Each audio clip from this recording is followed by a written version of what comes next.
നമുക്കത് പൊളിച്ചിട്ട് പുതിയ വീട് വെക്കാം. പക്ഷെ അച്ഛനും അമ്മയും സമ്മതിക്കുന്നില്ല. അവർക്ക് വെച്ചൊരു വീടുണ്ടല്ലോ, ആ ഒരു നൊസ്റ്റാൾജിയ കളയാൻ താല്പര്യമില്ല. അപ്പോൾ അതിനകത്ത് വന്ന കോസ്റ്റ് എന്ന് പറഞ്ഞാൽ വിചാരിച്ചതിനെക്കാട്ടി ഒരുപാട് കോസ്റ്റായി.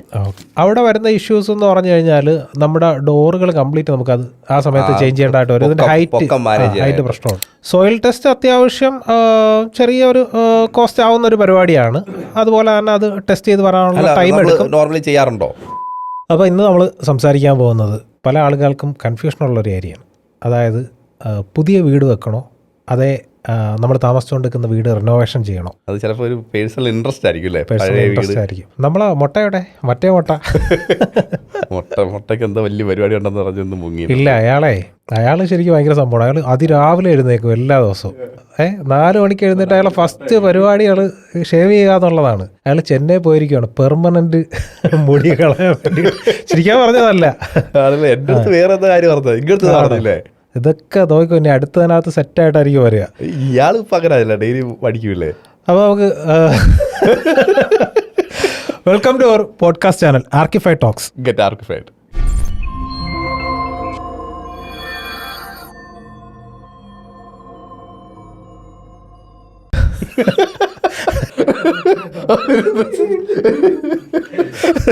അവിടെ ഇപ്പം നിങ്ങളുടെ ഒരു പേഴ്സണൽ എക്സ്പീരിയൻസ് വെച്ചിട്ട് ചോദിക്കുവാണ്. നമുക്ക് ഇപ്പം നിലവിൽ നമ്മൾ താമസിച്ചുകൊണ്ടിരിക്കുന്ന വീട് കാണും എല്ലാവർക്കും, നമ്മുടെ കുടുംബ വീട് എന്ന് പറയുന്നത്. അത് പലപ്പോഴും ഒരാൾക്കാർക്കും ഇത് കിട്ടുക ഭാഗം വയ്ക്കുന്ന സമയത്ത്. അപ്പം സ്വാഭാവികമായിട്ടും നമ്മുടെ അച്ഛനും അമ്മയും ഇതിനകത്തായിരിക്കും, ആ വീട്ടിലായിരിക്കും അവർ താമസം. അപ്പോൾ കാലപ്പഴക്കം ചെല്ലുന്നു, നമ്മുടെ കുട്ടികൾ വലുതാവുന്നു. അപ്പോഴാണ് നമുക്ക് റിക്വയർമെൻറ്റ്സ് കൂടുതലായിട്ട് വരുന്നത്. അപ്പോഴാണ് ഈ ഒരു ചിന്ത വരുന്നത്, നമ്മൾ ഈ വീട് തന്നെ പുതുക്കി പണിയണോ അല്ലെങ്കിൽ മറ്റൊരു വീട് വെക്കണോ എന്ന്. എന്താണ് നിങ്ങളുടെ അഭിപ്രായം? ഏറ്റവും നല്ലത് പുതിയ വീട് വെക്കുന്നതാണ്. നമ്മൾ പുതിയ വീട് വെച്ചിട്ടുണ്ട്, ഈ പറഞ്ഞ പഴയ വീട് റിനോവേറ്റ് ചെയ്തിട്ടുണ്ട്. എൻ്റെ കുടുംബ വീട് റിനോവേറ്റ് അത് നിങ്ങൾക്കറിയാമല്ലോ. അപ്പം നമ്മൾ വിചാരിച്ച് അത് ഞങ്ങൾ ആദ്യം അനിയൻ പലതവണ വന്നപ്പോഴും ഞാൻ പറഞ്ഞ് എടാ വേണ്ട, നമുക്കത് പൊളിച്ചിട്ട് പുതിയ വീട് വെക്കാം. പക്ഷെ അച്ഛനും അമ്മയും സമ്മതിക്കുന്നില്ല. അവർക്ക് വെച്ചൊരു വീടുണ്ടല്ലോ, ആ ഒരു നൊസ്റ്റാൾജിയ കളയാൻ താല്പര്യമില്ല. അവർ വെച്ച വീടും ആയിരിക്കണം, എന്നാൽ പുതിയതായിട്ട് ആവശ്യമുള്ള ഫെസിലിറ്റിയും അതിനകത്ത് വരണം. അതായത് നമ്മുടെ ആവശ്യമാണ് പുതിയ വീട് വെക്കുക, അവർക്കത് ഓക്കെയാണ്, അവരത് അക്സെപ്റ്റ് ചെയ്ത സാധനമാണ് അല്ലേ? അതെ അതെ. അപ്പോൾ അതിനകത്ത് വന്ന കോസ്റ്റ് എന്ന് പറഞ്ഞാൽ വിചാരിച്ചതിനെക്കാട്ടി ഒരുപാട് കോസ്റ്റായി. ഓക്കെ. ഇപ്പോൾ ഞാനത് ആദ്യം പറഞ്ഞിരുന്നു ഇങ്ങനൊന്നും അല്ല. അപ്പോൾ അതുപോലെ കോൺട്രാക്ടറുമായിട്ട് നമ്മൾ സംസാരിക്കും, അത് കോൺട്രാക്ട് കൊടുത്താൽ. അപ്പോൾ നിങ്ങളുമായിട്ട് ആദ്യം സംസാരിക്കും. അപ്പോൾ നിങ്ങൾക്ക് ദൂരം പ്രശ്നമാണ്, അയാൾ ദൂരത്ത് പോയി പണിയത്തില്ല, ഇങ്ങനെ കുറച്ച് പ്രശ്നങ്ങളുണ്ട് ഞങ്ങൾക്ക് പറ്റില്ല പറഞ്ഞ് വേറൊരാളെ ഏൽപ്പിച്ച്. അപ്പോൾ പുള്ളിക്ക് ഒരു കറക്റ്റ് കോസ്റ്റ് പറയാൻ പറ്റുന്നില്ലായിരുന്നു. ശരി, എന്തൊക്കെയാണ് ഓരോന്ന് കട്ട് ചെയ്ത്, ചിലപ്പോൾ ചില പ്ലാൻസൊക്കെ ഇമ്മീഡിയറ്റ്ലി വരും, ചിലത് കട്ട് ചെയ്യുമ്പോൾ അത് പറഞ്ഞ സമയത്ത് കട്ട് ചെയ്ത് തീരാൻ പറ്റത്തില്ല. പിന്നെ പണ്ടത്തെക്കാട്ടി കുറച്ചുകൂടി എളുപ്പമാണ്, ഇപ്പം കട്ടിങ് ഒക്കെ കുറച്ചുകൂടി എളുപ്പമാണ്. പണ്ട് നമ്മൾ ഇടിച്ചു പൊളിക്കുമായിരുന്നു, ഇപ്പം മിഷൻസ് കാര്യങ്ങളെല്ലാം ഇപ്പം മെഷീൻസ് വെച്ച് അങ്ങനെ കുറച്ച് ബെറ്റർ ആയിട്ടുണ്ട്. എങ്കിലും നമുക്ക് പാടാണ്, അത് മാനേജ് ചെയ്യാൻ പറ്റുമല്ലോ, ഒരുപാട് ഇഷ്യൂസ് ഉണ്ട്. ശരിക്കും പറഞ്ഞാൽ ഇത് 2 രീതിയിൽ ചർച്ച ചെയ്യാനുള്ളൊരു വിഷയമാണ്. ന്യൂ കൺസ്ട്രക്ഷൻ, റിനോവേഷൻ വലിയൊരു വിഷയമാണ്. നേരത്തെ പറഞ്ഞതുപോലെ 2 കാര്യങ്ങളിലാണ് സാധാരണ ഒരു ക്ലയൻറ്റ് ഇതിലേക്ക് പോകുന്നത്. ആദ്യം പലപ്പോഴും ബഡ്ജറ്റ് തന്നെയാണ് പ്രശ്നം. എല്ലാവരുടെയും ചിന്തയെന്ന് പറയുന്നത് നമുക്ക് നിലവിലൊരു വീടുണ്ട്, അപ്പോൾ അതിനെ ഒന്ന് പുതുക്കി പണിയാം, അതിന് വലിയ കോസ്റ്റ് ആവൂല എന്നൊരു മിഥ്യാധാരണ പലപ്പോഴും നമ്മുടെ മനസ്സിലുണ്ട്. പക്ഷേ നമ്മുടെ വീട് അതെ ഫസ്റ്റ് നമ്മളെല്ലാവരും അതിൻ്റെ വീഡിയോ ഷൂട്ട് ചെയ്തിട്ടുണ്ടായിരുന്നു. നല്ല രീതിയിൽ എനിക്ക് നല്ല കോസ്റ്റ് ആയില്ലേ അത്? ശരിക്കും എൻ്റെ ഒരു പേഴ്സണൽ ഒപ്പീനിയൻ അനുസരിച്ചിട്ട് ഒരാൾ വന്നിട്ട് ഒരു വീട് നമ്മളെ കാണിച്ചിട്ട് റിനോവേറ്റ് ചെയ്യണം എന്ന് പറഞ്ഞാൽ ആദ്യം നമ്മൾ ചോദിക്കുന്നത് എത്ര വർഷം പഴക്കമുണ്ട് എന്നുള്ളതാണ്. നമുക്കറിയാം ഒരു കോൺക്രീറ്റ് സ്ട്രക്ചറൊക്കെ ഇപ്പോൾ ഏകദേശം ഒരു ഒരു 30-40 വർഷമാണ് അതിൻ്റെ ഒരു ആയുസ് എന്ന് പറയുന്നത്. ഒരു കോൺക്രീറ്റ് സ്ട്രക്ചർ മെയിനായിട്ട് കോൺക്രീറ്റ് സ്ട്രക്ചറിൽ കേടുവരാനുള്ള ഒരു സാധ്യത മെയിനായിട്ടുള്ള ആ സ്റ്റീൽ കണ്ടൻറ്റാണ്. അതിനകത്താണ് തുരുമ്പ് വരിക. അതില്ലെങ്കിൽ വലിയ പ്രശ്നങ്ങളൊന്നും ഉണ്ടാവാൻ സാധ്യതയില്ല. അതിൻ്റെ ഒരു ആയുസ് എന്ന് പറയുന്നത് ആ കെമിക്കൽ റിയാക്ഷൻ കാര്യങ്ങളൊക്കെ വെച്ചിട്ട് ഏകദേശം ഒരു 30 to 40 ആണ് നിലവിൽ നമ്മുടെ കേരളത്തിലൊക്കെ. ഇപ്പോൾ വിദേശ രാജ്യങ്ങളിലൊക്കെ അതിലും കുറച്ചിട്ടാണ് അവരതിനൊരു ലൈഫ് പറയുന്നത്. അപ്പം ഒരാൾ നമ്മളെ സമീപിച്ചു ഒരു വീട് റിനോവേറ്റ് ചെയ്യണം എന്ന് പറയുമ്പോൾ നമ്മളതിൻ്റെ പഴക്കം ചോദിക്കുന്നു. അപ്പം ഏകദേശം ഒരു 30 വർഷമൊക്കെ ആണെങ്കിൽ പിന്നെ അതിനകത്ത് അത് ചെയ്യാതിരിക്കലാണ് നല്ലതെന്നുള്ളതാണ് ഫസ്റ്റ് ഒരു ഒപ്പീനിയൻ എന്ന് പറയുന്നത്. പിന്നെ ചെയ്യണമെങ്കിൽ തന്നെ നമ്മൾ അതിൻ്റെ ഫൗണ്ടേഷൻ്റെ സ്ട്രെങ്ത് കാര്യങ്ങളൊക്കെ നമ്മൾ ചെക്ക് ചെയ്യേണ്ടതായിട്ട് വരും. എപ്പോഴും ഒരു പുതിയ വീട് വെക്കുന്നത് തന്നെയാണ് നല്ലത്. കാര്യം ഇന്ന് ബിൽഡിംഗ് കൺസ്ട്രക്ഷൻ എന്ന് പറയുന്നത് വേറൊരു തലത്തിലേക്ക് മാറി. നമ്മൾ ചിന്തിക്കുന്നതിനൊക്കെ അപ്പുറം ഡിസൈൻ വൈസ്, അതായത് ഓപ്പൺ കൺസെപ്റ്റായി മൊത്തത്തിൽ. പലപ്പോഴും ഇതിനകത്ത് പഴയ വീടുകളിൽ ബുദ്ധിമുട്ട് വരുന്നൊരു കാര്യം, ഇത് സെയിൽ ചെയ്യുന്ന സമയത്ത് അത്യാവശ്യം നല്ല വലിയ വീടുകളായിരിക്കും, 3000 സ്ക്വയർ ഫീറ്റ് അല്ലെങ്കിൽ അതിലുപരി വലിപ്പം വരുന്ന വീടുകളുണ്ടാവും. റോഡ് സൈഡിലായിരിക്കും, വസ്തുവിനും അത്യാവശ്യം നല്ല റേറ്റ് ഉണ്ടാവും. അപ്പം ഇപ്പോൾ ഒരു 1 CR ഒക്കെയാണ് ഒരു വീട്, അതായത് ഒരു പഴയ വീട് സെയിൽ ചെയ്യാനായിട്ട് പലരും ഉദ്ദേശിക്കുന്നതെങ്കിൽ ഞാൻ ചിന്തിക്കുന്നത് 1 കോടി രൂപ ഉണ്ടെങ്കിൽ ഞാൻ എന്തിന് ഈ പഴയ വീട് മേടിക്കണം? അല്ലേ, ഫാക്ടറാണ് അത്. എല്ലാവരുടെ എന്ന് വെച്ചാൽ നമുക്ക് നമ്മുടെ കൺസെപ്റ്റുള്ള ഒരു വീടല്ല. 1 കോടി രൂപ ഉണ്ടെങ്കിൽ നമുക്ക് അൾട്രാ മോഡേൺ സ്റ്റൈലിൽ അടിപൊളി ഒരു വീട് സെറ്റായിട്ട് ചെയ്തെടുക്കാൻ പറ്റും. അപ്പോൾ അത് ഈ വിൽക്കുന്ന സമയത്ത് വലിയൊരു പ്രശ്നമാണ്. പിന്നീട് ഇതിനകത്ത് മെയിനായിട്ട് വരുന്ന കാര്യമാണ് ഈ ഹിഡൻ ചാർജസ് എന്ന് പറയുന്നത്. ഞാൻ നേരത്തെ പറഞ്ഞ പോലെ ആ കോൺട്രാക്ടർക്കും അറിയാൻ പറ്റുന്നില്ല, പല കാര്യങ്ങളും അറിയാൻ പറ്റുന്നില്ല. അറിയാൻ പറ്റുമെങ്കിലും ചിലത് എങ്ങനെയാ അല്ല, നിലവിലെ ഇപ്പം നമുക്ക് ഒരു ബഡ്ജറ്റ് നമ്മൾ ഇതിനകത്ത് ഇടുമല്ലോ, 10 ലക്ഷം രൂപ ബഡ്ജറ്റ് ഇടുന്നു. പലപ്പോഴും ഇതിനകത്ത് നമുക്ക് ഈ ഫ്ലോറിംഗ് ഒക്കെ ചേഞ്ച് ചെയ്യേണ്ടതായിട്ട് വരും. അവിടെ വരുന്ന ഇഷ്യൂസ് എന്ന് പറഞ്ഞു കഴിഞ്ഞാൽ നമ്മുടെ ഡോറുകൾ കംപ്ലീറ്റ് നമുക്ക് അത് ആ സമയത്ത് ചേഞ്ച് ചെയ്യേണ്ടതായിട്ട് വരും. ഇതിന്റെ ഹൈറ്റ് പ്രശ്നമാണ്. പിന്നെ അതുപോലെ നിങ്ങൾ പറഞ്ഞ ഈ സ്ട്രെങ്ത് ചെക്ക് ചെയ്യുന്ന പറഞ്ഞു. അപ്പോൾ പണ്ട് ഏറ്റവും എനിക്കൊന്ന് ഒരു 10-25 വർഷം മുമ്പൊക്കെ ബെൽറ്റ് ചെയ്യുമെങ്കിലും പ്രോപ്പറായിട്ട് അതിനകത്ത് കമ്പികൾ ഇടത്തില്ല, അല്ലെങ്കിൽ ഇട്ടാൽ തന്നെ 2 കമ്പി വെറുതെ ഇടും. ഇന്ന് ഒരു കോളം ചെയ്ത് ബീം ചെയ്യുന്ന പോലെ തന്നെ അല്ലേ, കമ്പി കെട്ടി പ്രോപ്പറായിട്ടാണ് ചെയ്യുന്നത്. അപ്പോൾ ആ ഒരു സ്ട്രെങ്ത് എന്തായാലും ബാധിക്കും തീർച്ചയായും. അതുപോലെ ഈ ഇപ്പോൾ 1 നില വീടാണെങ്കിൽ അത് 2 നില വീടാക്കാൻ പറ്റുമോ? 1 നില വീടിന് നമ്മൾ എപ്പോഴും ഈ ബേസ്മെന്റ് ആണല്ലോ ഇതിന്റെ ഏറ്റവും വലിയൊരു സംഭവം. അതാണ് പലപ്പോഴും അറിയാൻ സാധിക്കത്തില്ല. ഇപ്പം പണ്ട് വെച്ച വീട്ടിൽ ഇപ്പം എങ്ങനെ ചെയ്തു എന്ന് ഇപ്പോൾ എനിക്ക് തന്നെ ഓർമ്മയില്ല. 8 വർഷം മുമ്പ് ഞാൻ ചെയ്ത വീട്ടിൽ പല കാര്യങ്ങൾ എങ്ങനെ ചെയ്തത് അറിയത്തില്ല. അപ്പോൾ അതെങ്ങനെ മെഷർ ചെയ്യും നമ്മൾ, ആ സ്ട്രെങ്തും കാര്യങ്ങളൊക്കെ? പണ്ട് കാലങ്ങളിലെ ഫൗണ്ടേഷൻ എന്ന് പറഞ്ഞു കഴിഞ്ഞാൽ നമ്മളൊരു വീട്ടിലേക്ക് ചെല്ലുന്ന സമയത്ത് കാരണവന്മാർ തന്നെ പറയും, ധൈര്യമായിട്ട് ചെയ്യാം കേട്ടോ, ഇത് അന്ന് 2 നിലയ്ക്ക് വേണ്ടിയിട്ട് ഫൗണ്ടേഷൻ ചെയ്തതാണ്. അവരത്ര ഇതായിട്ട്, കാര്യം അന്ന് ഈ പറയുന്നത് പോലെ ഒരു സൂപ്പർവൈസർ എന്ന് പറയുന്നത് ഈ കാരണവർ തന്നെയാണ്, അല്ലെങ്കിൽ നമ്മുടെ അച്ഛനും അപ്പന്മാരൊക്കെ ആയിരിക്കും. അവർ കൂടെ നിന്ന് കൃത്യമായിട്ട് അത് ചെയ്യിക്കും. പിന്നെ ഈ ബെൽറ്റ് സാധാരണ നമ്മൾ DPC എന്ന് പറയുന്നത് ഡാം പ്രൂഫ് കോഴ്സാണ് ശരിക്കും. ഇതിനകത്ത് തന്നെ 2 വാദമുണ്ട്. ബെൽറ്റ് എന്ന് പറയുന്ന സാധനം മുകളിലേക്കുള്ള നമ്മുടെ ഈർപ്പത്തിനെയൊക്കെ ഒരു പരിധി വരെ തടയാൻ വേണ്ടിയിട്ട് നമുക്ക് ഈ സാധനം നമ്മൾ യൂസ് ചെയ്യുന്നുണ്ട്. അതുപോലെ തന്നെ ഫൗണ്ടേഷൻ ഒരു തരത്തിൽ നോക്കി കഴിഞ്ഞ് കഴിഞ്ഞാൽ സ്ട്രെങ്തൻ ചെയ്യുകയും ചെയ്യും. അവിടെയാണ് അവർ നേരത്തെ പറഞ്ഞതുപോലെ ഇപ്പോഴും പല സ്ഥലങ്ങളിലും ഈ പ്ലിൻത്ത് അല്ലെങ്കിൽ DPC ചെയ്യുന്ന സ്ഥലത്ത് വെറുതെ 1-2 സ്റ്റീൽ ബാസ് മാത്രം ഇട്ടിട്ട് ചെയ്യലുണ്ട്. അത് ഈ റേറ്റ് കുറച്ചൊക്കെ വർക്ക് എടുക്കുമ്പോഴും അല്ലെങ്കിൽ ക്ലയൻറ്റിൻ്റെ അജ്ഞതയൊക്കെ മുതലെടുക്കുന്നതാണ്. പിന്നെ ചില ആളുകൾ തന്നെ ഇത് വെറുതെ U ഷേപ്പിൽ സ്റ്റീൽ വളച്ചിട്ടിട്ട് ഇത് ചെയ്യാറുണ്ട്. പക്ഷെ എൻ്റെ അഭിപ്രായത്തിൽ പ്രോപ്പറായിട്ട് ബെൽറ്റ് ചെയ്യുന്നതാണ് നല്ലത്. തീർച്ചയായിട്ടും ഈ പല സിറ്റുവേഷൻ ഇപ്പോൾ നമ്മൾ പ്രോപ്പറായിട്ട് ചെയ്യണമെങ്കിൽ സോയിൽ ടെസ്റ്റ് ചെയ്ത് അവിടെ എന്ത് ഫൗണ്ടേഷനാണ് വേണ്ടത് എന്ന് ഐഡന്റിഫൈ ചെയ്ത് വേണം ഫൗണ്ടേഷൻ ചെയ്യാൻ. പക്ഷേ നമ്മുടെ ഒരു നാട്ടിൻപുറത്തല്ല, ഒരുവിധം ഒരു 90% കൺസ്ട്രക്ഷൻ നടക്കുന്നില്ല. സോയിൽ ടെസ്റ്റ് അത്യാവശ്യം ചെറിയൊരു കോസ്റ്റ് ആവുന്ന ഒരു പരിപാടിയാണ്. അതുപോലെ തന്നെ അത് ടെസ്റ്റ് ചെയ്ത് വരാനുള്ള ടൈം എടുക്കും. നോർമലി ചെയ്യാറുണ്ടോ? നമ്മൾ ചില ഡൗട്ട്സ് ഉള്ള ഏരിയകൾ വരും, അവിടെ നമ്മൾ ഉറപ്പായിട്ട് ചെയ്തിട്ട് തന്നെയാണ് ചെയ്യുക. ഇത് ഡൗട്ട്സ് ഉള്ള ഏരിയ എന്ന് പറയാനായിട്ട് ഞാൻ പലപ്പോഴും നമ്മുടെ വീഡിയോസിലൊക്കെ മുന്നേ പറഞ്ഞിട്ടുണ്ട്. സാധാരണ നമ്മൾ ചെയ്യുന്നതെന്ന് പറഞ്ഞാൽ ഒരു പ്ലോട്ടിൽ ആദ്യം നമ്മൾ കിണർ ഒഴിക്കുകയായിരിക്കും. ഏതൊരു വീട് എടുത്തു കഴിഞ്ഞാലും അപ്പോൾ തന്നെ നമുക്ക് ഇതിൻ്റെ സ്ട്രെങ്ത് അറിയാൻ പറ്റും. നമ്മുടെ മണ്ണിൻ്റെ ആ ഒരു ഇതുണ്ടല്ലോ, നമുക്ക് മാനുവലി അത് നമുക്ക് ചെക്ക് ചെയ്യാൻ പറ്റും. ഒരു 3 ഫീറ്റ് വരെയൊക്കെ നമുക്ക് ഈസി ആയിട്ട് റബൽ ഫൗണ്ടേഷനിൽ ചെയ്യാം. അതിന് മുകളിലേക്ക് പോയി കഴിഞ്ഞാലാണ് നമ്മൾ കോളം ഫൂട്ടിങ്ങിലേക്ക് പോകുന്നത്. അതിലും നിൽക്കാതെ വരുന്ന ചതുപ്പ് പ്രദേശങ്ങളിലാണ് പിന്നെ പൈലിങ് അതുപോലുള്ള പരിപാടിയിലേക്ക് പോകുന്നത്. അതുപോലെ അപ്പോൾ നമ്മൾ ഫ്യൂച്ചറിൽ എന്തെങ്കിലും അൺസർട്ടനിറ്റീസ്, ഇപ്പം കാരണം വെള്ളം കെട്ടിയെന്ന് ആ ഒരു നല്ല സ്ഥലമാണ്, അതെ, അത് എന്തെങ്കിലും ഡാമേജ് വരാൻ സാധ്യതയുണ്ട്. അപ്പം അങ്ങനെ വന്നാൽ നമ്മൾ പ്രോപ്പറായിട്ടൊരു ബെൽറ്റ് ചെയ്ത് കഴിഞ്ഞാൽ അത് തീർച്ചയായിട്ടും അതിനെപ്പോഴും അതിൻ്റേതായ ഉപയോഗമുണ്ട്. ഈവൻ ചെറിയ എർത്തിക്വിക്ക് കാര്യങ്ങളൊക്കെ വന്നു, ഇനി ഏതെങ്കിലും ഒരു സ്ഥലം പാറ ഇളകി പോയാൽ എലിയൊക്കെ വന്ന് അങ്ങനെ ഇളകാം, പല റീസൺ കൊണ്ട്. പിന്നെ ചില പ്ലോട്ടുകളിൽ നമുക്ക് സിമ്പിളായിട്ട് പറഞ്ഞു കഴിഞ്ഞാൽ നമ്മൾ ഫൗണ്ടേഷൻ ചെയ്യുന്ന സമയത്ത് തന്നെ പഴയ വീട് പൊളിച്ചിട്ടാണ് ചെയ്യുവാണെങ്കിൽ സെപ്റ്റിക് ടാങ്കിൻ്റെ പോർഷനൊക്കെ വരാറുണ്ട്. അപ്പോൾ അവിടെ ഓൾറെഡി നമ്മൾ ബാക്ക് ഫിൽ ചെയ്തു, എന്നാലും നമ്മളൊരു ഉറപ്പിന് വേണ്ടിയിട്ട് അതിൻ്റെ മുകളിലൂടെ അവിടെ റബൽ ഫൗണ്ടേഷൻ മാറ്റിയിട്ട് അവിടെ പ്ലിന്ത് ബീമായിട്ടാണ് കൊടുക്കുന്നത് അല്ലേ. അപ്പോൾ അത് ധൈര്യമായിട്ട് തന്നെ അവിടെ ഇരിക്കും. അതിനകത്ത് ഒരു ബീം ആ ഒരു ബെൽറ്റ് പ്രോപ്പറായിട്ട് ചെയ്യുന്നതായിരിക്കും നല്ലത്. എപ്പോഴും ഫൗണ്ടേഷൻ നോക്കുവാണെങ്കിൽ റബൽ ഫൗണ്ടേഷനേക്കാളും എപ്പോഴും ബെറ്റർ കോളം ഫൗണ്ടേഷനാണ്.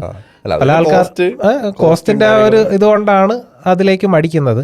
എന്നാൽ അത്രയും നല്ല ഉറപ്പുള്ള പ്രദേശമാണെങ്കിൽ വെറുതെ ക്യാഷ് അതിനകത്തേക്ക് നമുക്ക് മുടക്കേണ്ട കാര്യമില്ല. അപ്പോൾ നമ്മൾ പറഞ്ഞു തന്നത് ഇത് റിനോവേറ്റ് ചെയ്യണോ, ഒരു കാര്യമാണ് ഫൗണ്ടേഷൻ എന്ന് പറയുന്നത്. അടുത്ത കാര്യം പറഞ്ഞാൽ ഒരുപാട് പണ്ടത്തെ വീടുകളാണെങ്കിൽ ഇന്നത്തെ രീതിയിലുള്ള കൺസ്ട്രക്ഷൻ അല്ല, അങ്ങനെ കുറേ കാര്യങ്ങളുണ്ട്. അതിനകത്ത് സിമെൻറ്റ് ഉപയോഗിച്ചിരുന്നില്ല. അപ്പോൾ അത്തരം പഴയ വീടുകളൊക്കെ ചെയ്യാൻ പറ്റുമോ നമുക്ക്?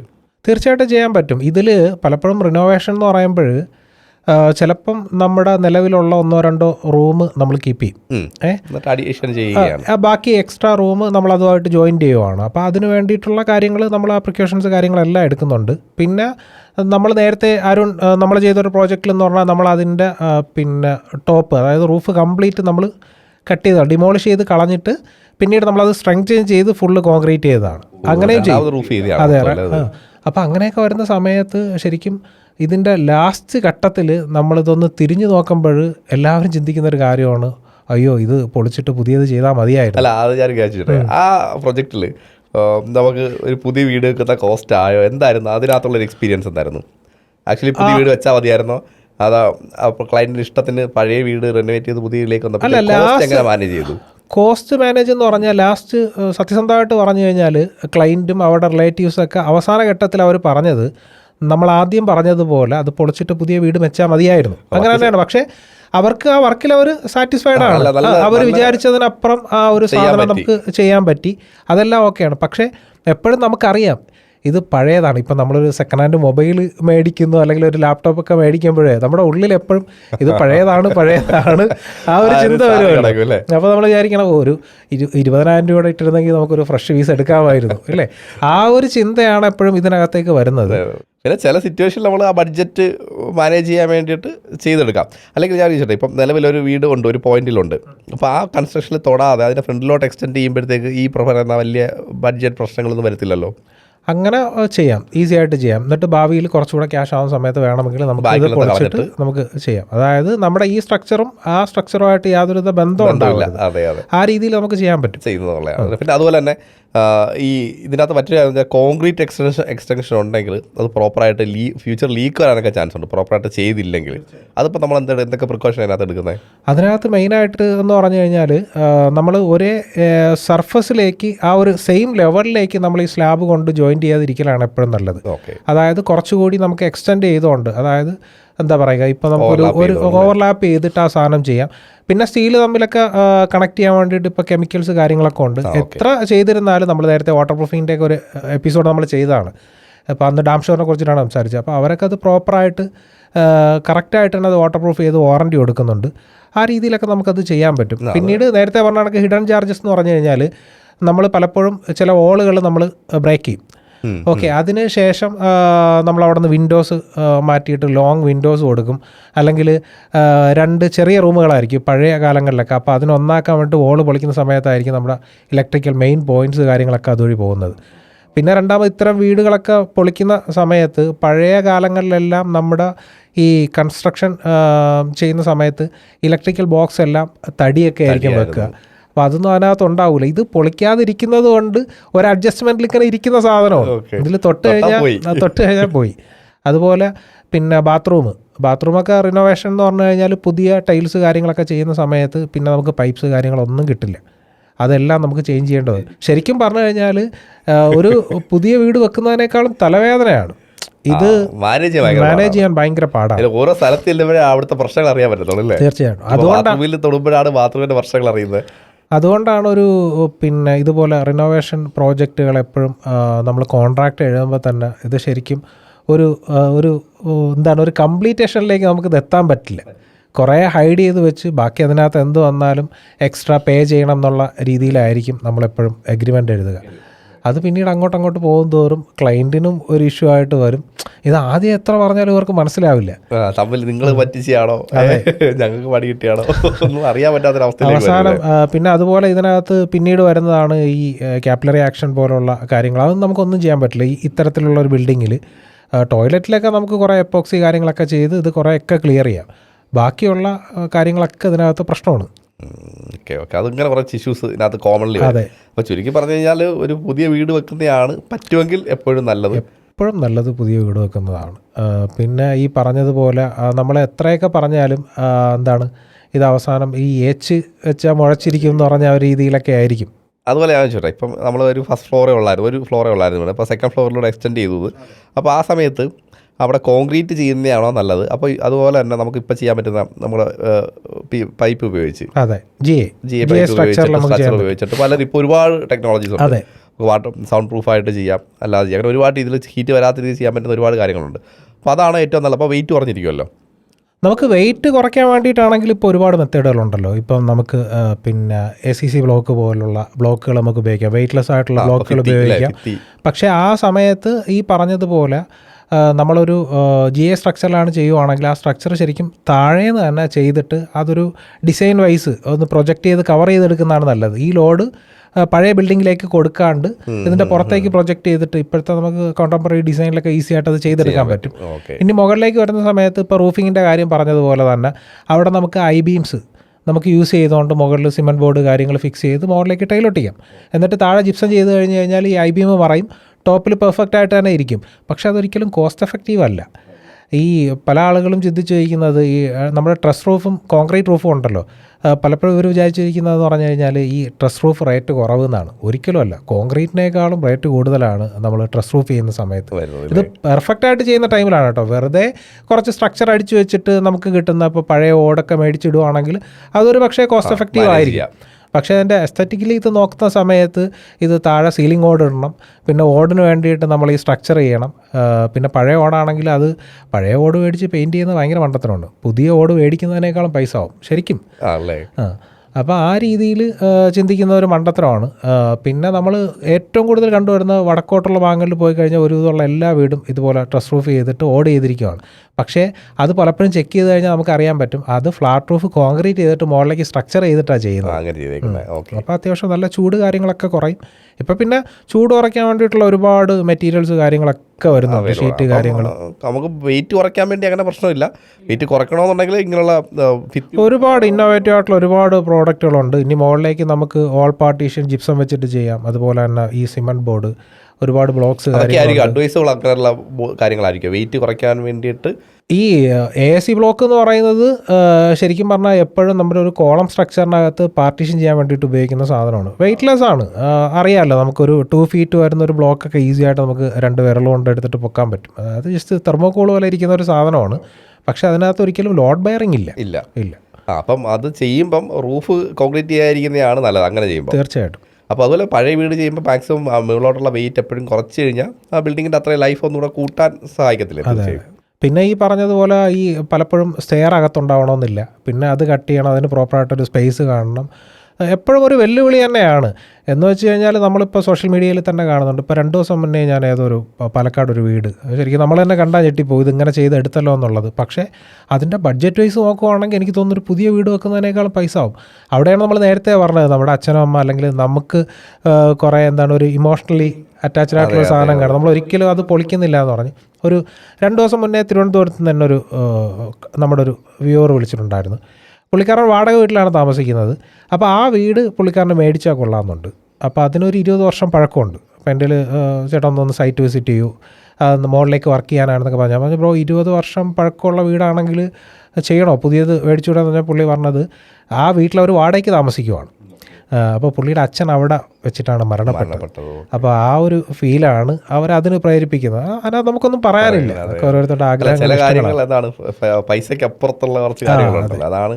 അങ്ങനെയാണ് എനിക്ക് കൂടുതലും ഇത്തരത്തിലുള്ള റിനോവേഷൻ കാര്യം. നമ്മുടെ സന്തോഷ് ജോർജ് കുളങ്കര സാറ് നമ്മളൊരു വീഡിയോ കണ്ടിട്ടുണ്ട്. പുള്ളിയുടെ ഒരു തറവാട് പൊളിച്ചിട്ട് അല്ലേ കൊണ്ടുവച്ചിരിക്കുന്നത്. അതൊക്കെ അത്യാവശ്യം നല്ല രീതിയിൽ ഇത് ചെയ്യാൻ പറ്റും. നമ്മൾ മുമ്പ് താമസിച്ചിരുന്ന വയനാട്ടിൽ ഒരു 200 വർഷം പഴക്കമുള്ള, അന്ന് 2000 ഒന്നും ആയി നമ്മൾ എയറിലായിരുന്നു കുറച്ച് 200 വർഷം പഴക്കമുള്ള ഒരു തറവാടൊക്കെ അതുപോലെ പൊളിച്ചു വെച്ച്. പക്ഷെ അതൊന്നും പ്രശ്നമില്ല, കാര്യം കൂടുതൽ അതിനകത്ത് വുഡാണ്, അതായത് തേക്ക് പോലുള്ള ബഡ്ജറ്റ് അവിടെ പ്രശ്നമല്ലായിരുന്നു. ആ സ്ഥലങ്ങളിൽ ബഡ്ജറ്റ് പ്രശ്നമല്ലായിരുന്നു. അപ്പോൾ ശരിക്കും പറഞ്ഞാൽ ബഡ്ജറ്റ് മാനേജ് ചെയ്യാനായിട്ട് റിനോവേഷൻ ചെയ്യാതിരിക്കുന്നതാണ് ഏറ്റവും നല്ലത്. അപ്പോൾ തീർച്ചയായിട്ടും ബഡ്ജറ്റ് ഉണ്ടെങ്കിലും കുറച്ചുകൂടെ ബഡ്ജറ്റ് എടുത്ത് ഒരു 20% അധികം ആവത്തുള്ളൂ അല്ലേ ഒരു പുതിയ വീട് വെക്കാൻ. അപ്പോൾ ആ രീതിയിൽ ചെയ്യുന്നതായിരിക്കും തീർച്ചയായിട്ടും നല്ലതെന്ന് തോന്നും. നിർത്തല്ലേ, ഏകദേശം കാര്യങ്ങളൊക്കെ പറഞ്ഞു തോന്നുന്നു. അപ്പോൾ വീണ്ടും മറ്റൊരു വീഡിയോ ആയിട്ട് നമുക്ക് കണ്ടുകൂട്ടാം. ആർക്കിഫൈ ടോക്സ്.